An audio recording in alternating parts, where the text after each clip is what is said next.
Sorry, your name? It's been a little while. Sorry, your name? I'm trying to learn some names. Sam, yes. Sam Edwards. It's not important. It is to me, Sam. Okay. Okay. It's been a little while since you sat in that seat as a coach. Yeah. How did you find the return to the hot seat after all that? No, it hasn't changed, Sam. Yeah, same emotions, same feelings. But it was, you know, with Mark finishing, and it's been a big week for Mark. And I've great empathy for him, what he's going through. But I guess for myself, the hardest coaches I've had over the time is a thing called experience. So, it's sort of having done it for 7 years previously, to sit in and do it is probably the appropriate person for the next 10 or 11 weeks, I guess, Sam. But the emotions are the same, nothing's changed, it's a tough job. But in the end, you feel for the guys because, we're non-competitive at the moment in real terms for what competition looks like for me. But we'll keep working hard. Look as though you're a lot more competitive in the 2 hours out there today, though. Did you see enough today than what you would have been hoping for on Thursday or Friday? No, we need to get our standard up on what competition looks like. Okay. Yeah. In terms of, our first quarter, the contested ball was -17. That's not going to get you close. Now, to the guys' credit, for the next 3 quarters, I think it was fairly even in that area. So we've got to really tidy up, and it's contested ball is aerial. You know the definitions of it. Our execution, the easy execution, we can't at the moment. We're not competitive with that, and so what that means, Sam, is that we're a non-competitive side. So let's not muck around with that. Let's make sure we know exactly where we are. What I do know is I have great faith in this playing group to want to get better, as Mark did, and so we'll continue to work really hard. You don't have a lot of time in the grand scheme of things. Do you think you can close the gap significantly in the last? I think if we do good, if we actually execute good quality work during the week, we maximise all our training time. Guys look after themselves. They're a very responsive playing group. They always have been since I've known them. They want to be good. They're sick of being bad, and I believe they understand that they are now in charge of leading this football club and the responsibility that goes with it. So once they've accepted that, we're responsible for our performances, and we're also got to be responsible for improving them. Neil, Guy Hand, Australian Association. Neil, what has to change? What has to change to I guess, get them moving forward? We've spoken about, Guy. You've got the competitive aspect of the game, which is really about, you've got to better win your share of the ball, and then you've got to better win it back. And some of our capacity to win the ball back today, I thought, was pretty good. The typical, I think the stat they use, champion stats, is sort of midfield possession games. I think we were pretty good in those areas. But then if you look at how do we score off that, so you're competitive by winning it back, non-competitive when you use it. And it's about, I'm not talking about the one where you've got it and I've tackled you and there's a bit of pressure on and you don't hit your teammate. I'm talking when we're out and about, when we're out in a bit of space, our capacity to finish that play. And that's part of being a competitive football club as well. So I think that one is, nothing's easy to fix in this game because it's a fiercely competitive competition. So but we're going to do our best because we're not going to put up with that, and players don't want to put up with that. To actually do that, do you have to change anything day to day in terms of the training that's been done previously? We'll do some more work on the track, and we've tried to, part of Mark's review was to add some extra training time into the week, so we've rearranged our training week, which is important, and we started that last week. The guys seem to enjoy it. You can ask Jack about that. But so one is time. Second is whatever you do has got to be quality, and it's got to be specific to the way you want to play. So it sounds easy, doesn't it? Right. It's not. That's why the chair's tough to sit in. Neil, Ashley Brown, AFL Media. Yes, Ashley. A couple of positives today, Trumpus and also Tom on Lewis. Look, there were some positive performances individually. And you've mentioned two there, Tumpus, Tom McDonald. Jimmy's I think slowly getting the speed, adjusting to the speed of the game. He'll be a fine player, Jimmy Tumpus. Tom McDonald is, don't worry about Tom McDonald. He'd be a long-term player for this football club, Tommy McDonald. And he's on we all know where Nick stands in the competition. And so he was good. I thought Jake Spencer for the Ruckman was pretty good today. I thought Jack was very good today in his role as well. What we've got to be careful though, obviously, is that you can argue that on in terms of our development of individuals, but we need also to develop as a team, because individuals are not going to win it for us. We need to so it's individual development, which we've spoken about, and the club's really keen to happen for the whole team, not just Tumpus and those guys, but for Jack, who's 4 or 5 year player now, up to some of the more senior guys. But we've also got to make sure we develop as a team. That's part of our development as a club as well. Jack, how many coaches have you had? Neil? Yeah, if you include Todd Viney. Not an easy process, I imagine, No, it wasn't easy. It was obviously pretty tough on the boys, but I think the change, I guess it's just something different. We're obviously sort of pretty down the dumps the first couple of weeks of this year, and something different. Gave us a little bit of energy during the week, and training was obviously just a little bit different. It wasn't any better or any worse or any harder or anything like that, but just something different. Neil, Paul here from Swaddle. I was actually just wondering, how hurtful is it to hear words like the club being referred to as an impediment to the AFL and things like that? And can you use that to motivate, or do you have to just sort of take a step aside from all the external things and just really focus on the goals you want to achieve? You could argue that we created it. So let's accept responsibility for our own performance. And that will continue. Sorry, Paul? Yeah, Paul. Well, that will continue. This club will continue to be ridiculed. It'll be continued to be made fun of.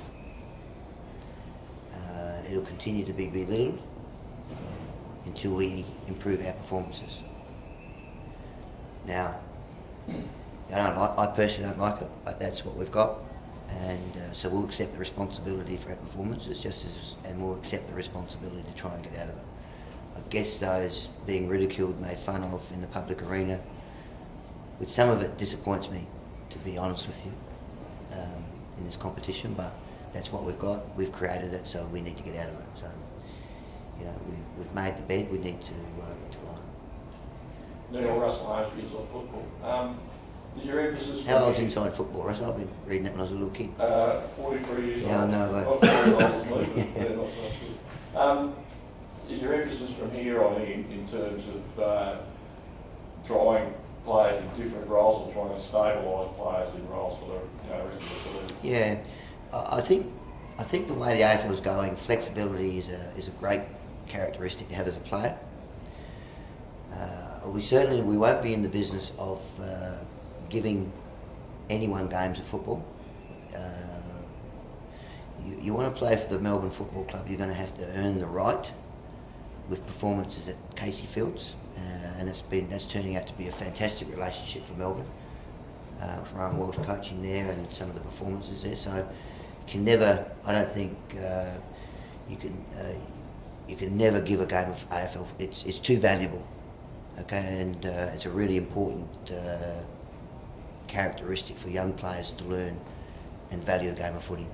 So Jack can play back. He's played forward.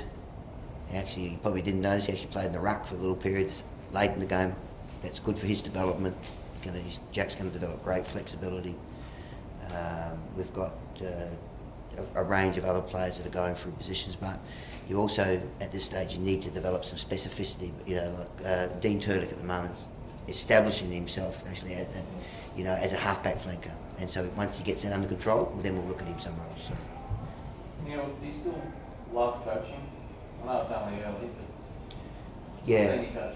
Yeah, well, Sam, I love AFL footy. It's the best competition in the world, you know, and I've always gravitated to high performance sport, and AFL football, Australian football in general, but AFL in particular has been very, very good to me, individually to me as a person. So now whether AFL senior coaching is still for me, I guess that's part of you know, personal indulgence is to use the next 10 weeks to actually get real clarity on that, because whoever sits in the chair next year, you have to have the passion to do it. You know, it's because it's the passion and the enthusiasm that you need that keeps coming up, because it's a tough industry, as you know, it's a tough industry. So that'll work itself out. You know, that'll work itself out. Could I ask you what the passion level was like today? No, I enjoyed it. I mean, I have great empathy for Mark. You know, what he's going through on the public arena, guys. I mean, it's high performance sport is a bit like that, doesn't make it right. But I've also a feel for the players, what they're going through. I mean, just asked Jack Watts how many coaches he's had. Probably 4 coaches in 4 or 5 years. No, that's you don't want to expose players to that. That's not what high performance sport is about. So, but I have great empathy for them. I want to care for them for the rest of the year, and we need to play some better footy, because that's where the real enjoyment comes from, playing fiercely competitive footy. Jake, this might not be the time, but just quickly, where are things at with your contract at the moment with Melbourne? I mean, is it anywhere at all, or? Yeah, certainly. Ongoing negotiations with my manager and the club. Paul's actually gone away on a little well-earned holiday at the moment, so he'll be back from overseas in a couple of weeks, and pretty keen to get into it after that. Can I ask you if you want to stay? Yeah, I do want to stay.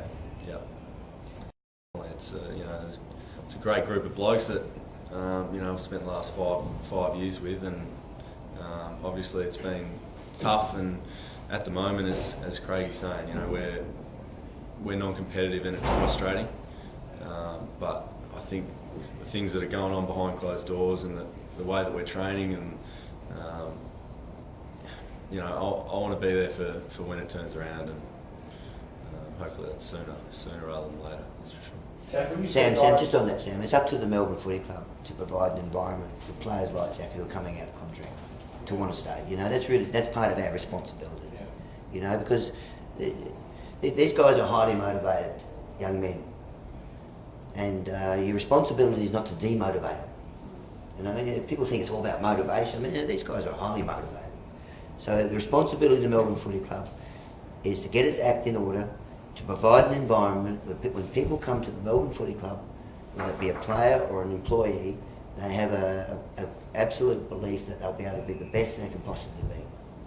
And that's part of our responsibility. So when it comes to Jack Watts resigning or not resigning, it becomes just a no-brainer. Okay, so we need to accept that responsibility. Jack, you look over at goal at Nick Rewalt today, playing his 250th game, celebrated, favoured by his team, and by people who follow the sport. What do you see when you see that? Is it want to emulate that? Do you something about him you want to follow in his footsteps? Nick Rewalt's obviously a champion of the competition and has been for many years, and I think every young up and coming player would want to follow in his footsteps in some way. Obviously, we're a long way from that, and we're going to keep working as a club, to try and get ourselves in the positions that he's been in, playing in the big games and the finals, and being a competitive team for a long time, and that's what we're working towards. Jack, you just mentioned it then about wanting to be here when it turns around. Mark Neal mentioned a lot about it will turn around. I mean, can you see that as a player, despite what's happened, despite the past week? Can you actually see some light at the end of the tunnel for things? Yeah, of course. And I think, obviously Craigie's saying the club is making changes so that, that happens. Obviously Peter Jackson coming in, has been really impressive for me just to see that and how he goes about it. And I think, they speak about giving the members hope, and it's the same with the players, giving the players hope, and that's, I think that's what we've got, and I can certainly obviously see it turn around with the way that we train and go about things. Neil, Chris Dawes sort of came into this game under a bit of a cloud Yep. after the Queen's birthday. Was it possibly a mistake to sort of keep him in the side? But with that in mind, once he was in the side, do you think he needs to show a little bit more leadership as well, rather than being frustrated like he was at quarter time? Well, yeah, you obviously don't know Chris Dawes very well, Paul. If you I don't. no. So you can only judge from afar, I guess. Chris Dawes came into the game not because of an ankle. His ankle was fine. He actually quite ill last night, but he decided to declare himself. And I was more than confident to back Chris in. I saw Chris play in a final out here when he was at Collingwood with a really bad knee injury and perform. So I know Chris can, when he says he can actually go out and perform, he can perform. He wasn't at his best today, he would admit that. And if you just base playing form equal to leadership, it's a slightly different definition that I have, Paul, but that's okay. Chris Dawes he's been a fantastic contributor to our footy club with his attitude, his training standards. He's a delightful young man to have in any football club, and so Chris will be. I loved his game against Collingwood until he got hurt. I think he'll be a very good player for Melbourne.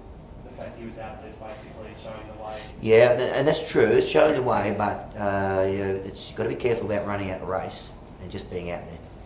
You and I could do that. I'm more. No, you and I could just run out there. You'd still have 30, wouldn't you, Craig? No, those days are gone. But you got to. We're more interested now in performing when you run out the race, not just playing. Thanks, everyone. Thanks, Thanks, mate. guys. Cheers. Thanks. Thanks. Thanks. Thanks.